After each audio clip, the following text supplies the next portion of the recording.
Bismillahirrahmanirrahim. In this video, we will discuss the PI compensation that is used to improve the steady state error.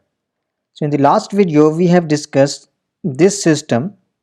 So taking this system again, this is the G of S and this is the controller. This is the proportional controller. So that's why its transfer function is simply equal to K. And in the last video we have seen that if we want overshoot of 8%, for that we will have to adjust this K equal to 2.38. So if the K will be equal to 2.38, these poles will be at the desired location, and this is the desired location, this one, because at this point the zeta line is 0.63, so we will get our desired response. And this is the step response for this particular system when the gain K is equal to 2.38. When this is equal to 2.38, you will get this response, this one.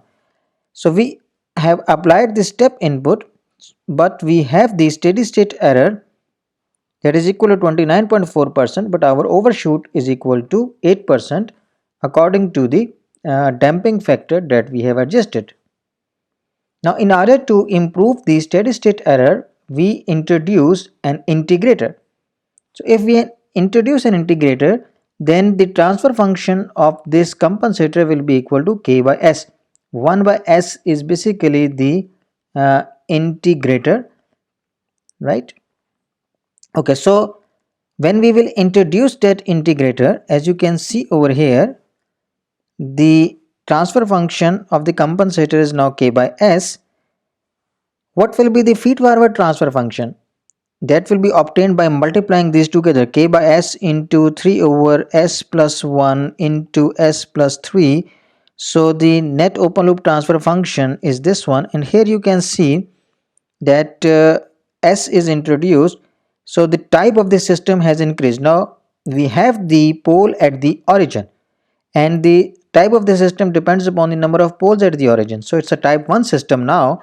And if we look at the closed loop transfer function relating this input and the output, so that will be equal to 3k divided by S into S plus 1 into S plus 3 plus 3k. Okay, so now if we look at the root locus of this system after introducing the pole at the origin that you can see over here, so now the root locus has changed.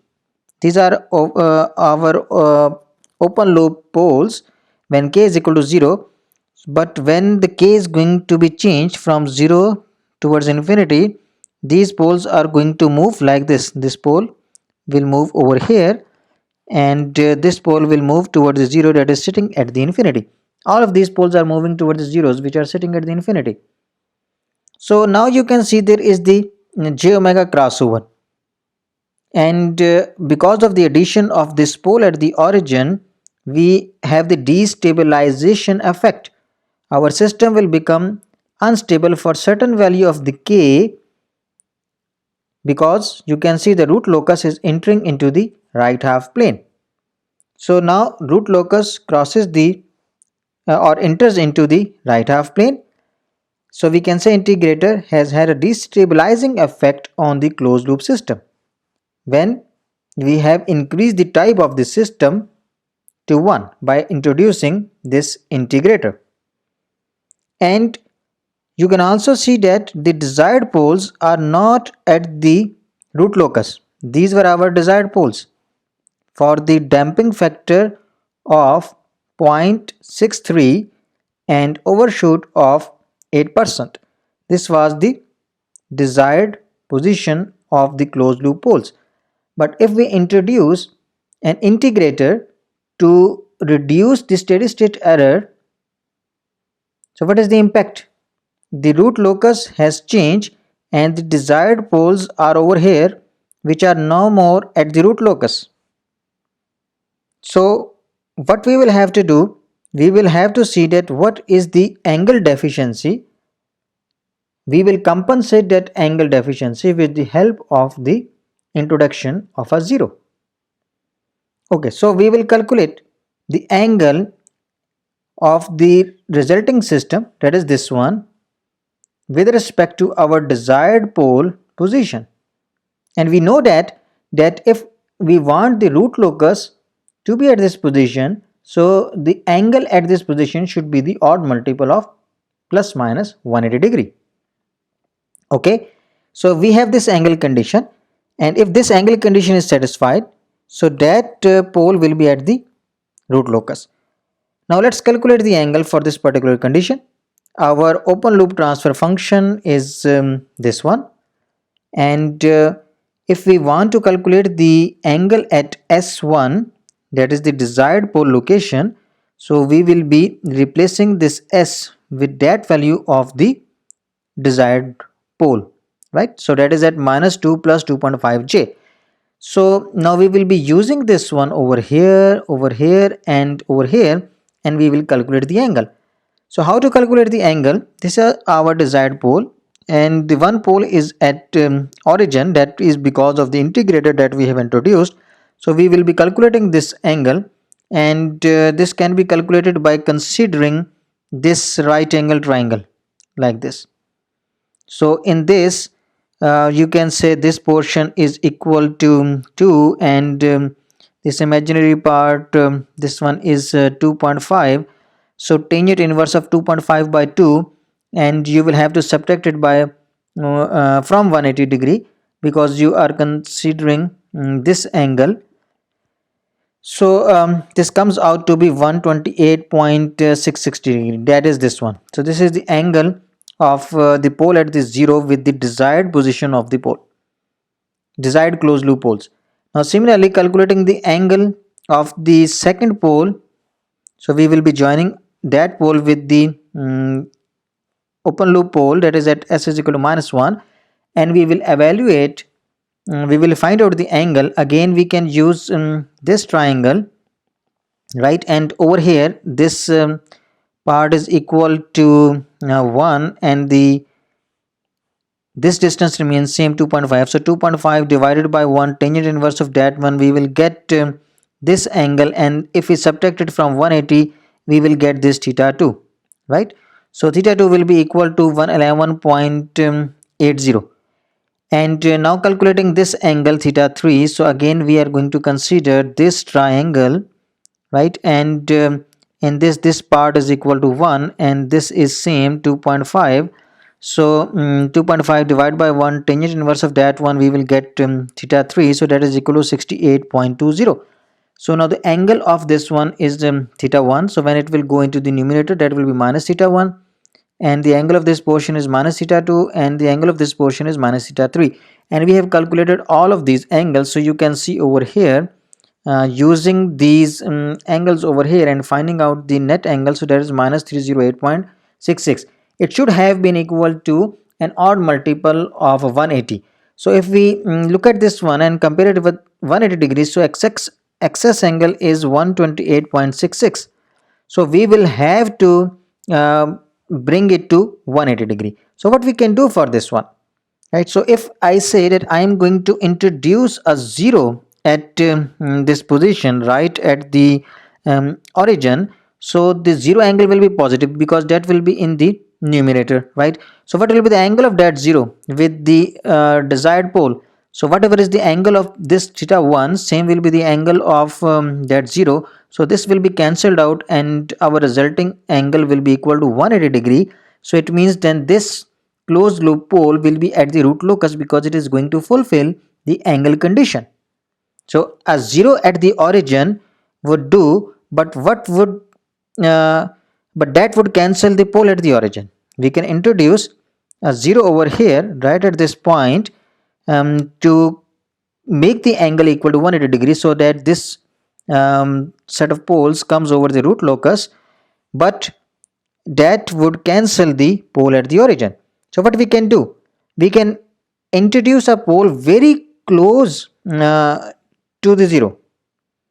Okay, so rather our pole is at over here, we can introduce a 0 very close to the this pole, somewhere over here, right?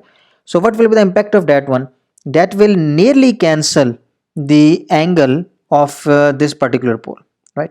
So we are going to introduce a 0 that is very close to this pole, so that you can see over here, we are introducing it over here. let's suppose that this distance is ZC, right? So the angle contribution of the pole is nearly cancelled, and because of that the root locus will be very close to this pole, desired pole position S1 and S2. Those will be very close to the root locus, but not exactly at the root locus, because this 0 is not completely cancelling that pole, right? So the angle contribution of the pole is nearly cancelled. S1 is not on the root locus, but it's very close. And if this 0 goes closer to this pole, so this root locus will be exactly passing through this point, right? So let's suppose that this ZC is very small, and that is equal to minus 0.1. So what will be the transfer function of our controller? So our transfer function of the controller will be this one, the gain, the 0. We are introducing the 0 at s is equal to minus 0.1. So the 0, this will be written as s plus 0.1, and the pole is at the origin, right? So this is the transfer function of our controller. So our system will be displayed like this, will be represented like that. This is our controller, and this is our system 3 over s plus 1 into s plus 3, and h of s is equal to 1 because it's a unity feedback system, right? Okay, now let's look at the response of our compensated system. The compensated system is the one in which we are going to use this compensator as well. This is now our feed forward transfer function.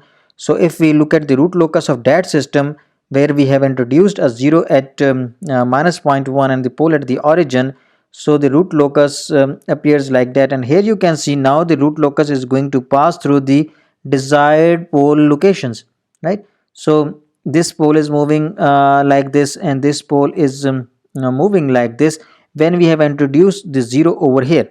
So this 0 is cancelling the angle that was because of this pole, and desired poles are now at the root locus. And one more thing that you can observe, in the previous root locus, uncompensated root locus, you can see that root locus was entering into the right half plane. So over here, when we are going to introduce the 0 very close to the pole that is at the origin, so its effect is cancelled, and the root locus is no more entering into the right half plane, right? So here there are two asymptotes. One is this one and the other one is this one. So one is at plus 90 degree, the other one is at plus 270 degree, right? That you can observe over here. And number of poles are equal to 3. There is 1 0, so n minus m, that is equal to 2. So 2 poles will move toward the zeros which are sitting at the infinity. And what will be the centroid? That can be calculated with the help of this expression, the real parts of the poles minus the real part of the zeros. So that comes out to be minus 1.95. So this point will be minus 1.95, which is the part of the real axis and the part of the root locus as well. And there is the break away because the poles are coming out of the real axis at this point. Okay, so the real breakaway will be at s is equal to minus 1.9, and this is the asymptotic breakaway that you can calculate this value using the steps that we discussed in the root locus video. Okay, so this set of pole is very close to the root locus. It is not exactly at the root locus because we have this 0 that is at equal to minus 0.1, not exactly at the 0. The pole is sitting at the 0. So this 0 is nearly cancelling that pole. So this set of pole is very closely at the root locus. Okay, so the closed loop poles, when the zeta is equal to 0.63, are at minus 1.96, this one, the actual, and this distance is 2.44. So these are our closed loop poles, and the gain at this point will be equal to 2.37, that you can get from the MATLAB, right?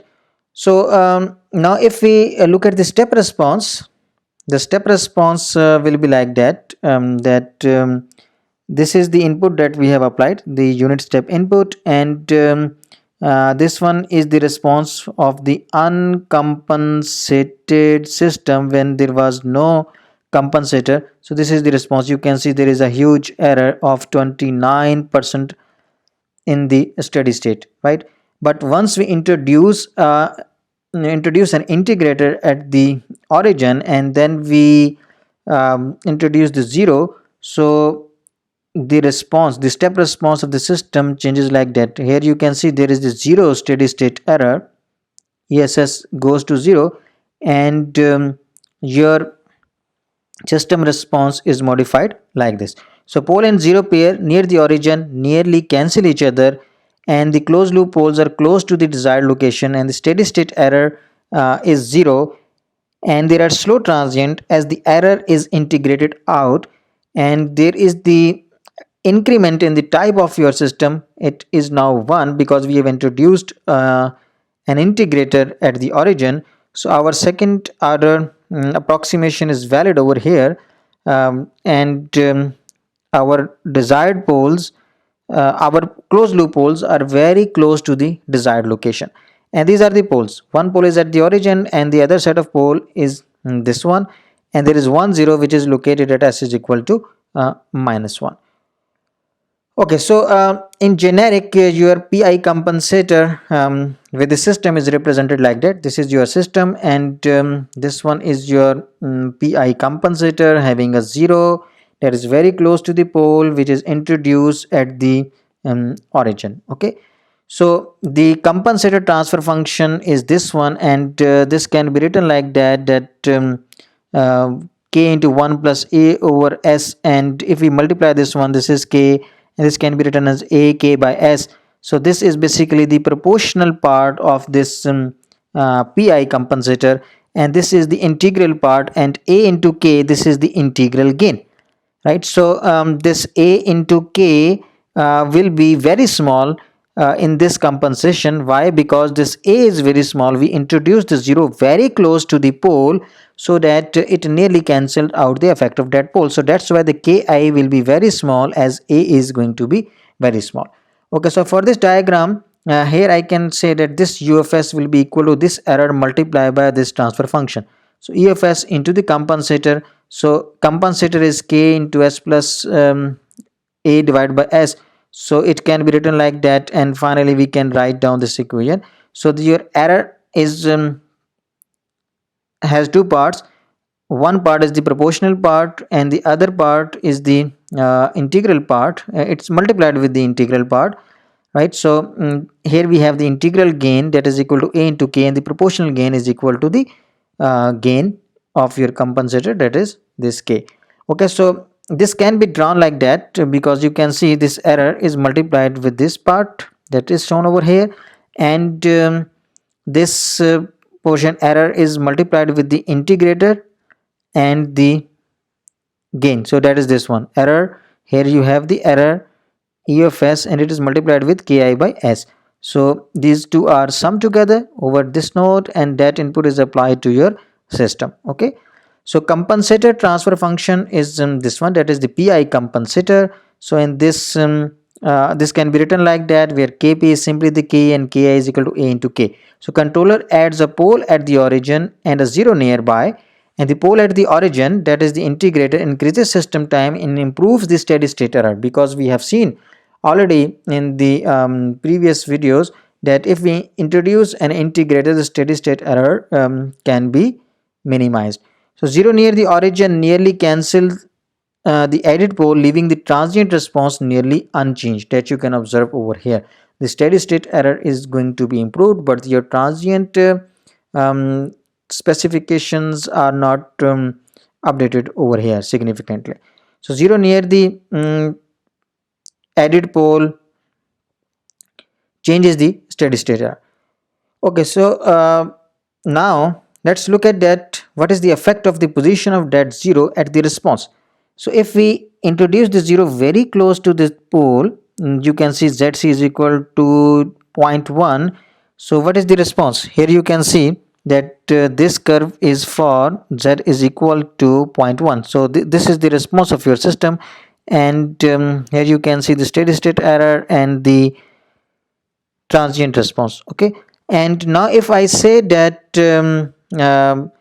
ZC is equal to 0.2, that is 0 is slightly displaced in this direction, so your response is this one, right? And if you further displace this 0 over here, this ZC is equal to 0.4, so your response is this one. And for the 0 that is introduced at 0.6, so you have this step response. Okay, so finally over here, if you have this ZC it equal to 0.6, so you are going to have the zero steady state error more quickly as compared to the response when you have ZC is equal to 0.1. So your system is slow. Its steady state error will be 0 if you continue to look at it higher time ranges, so that will be 0.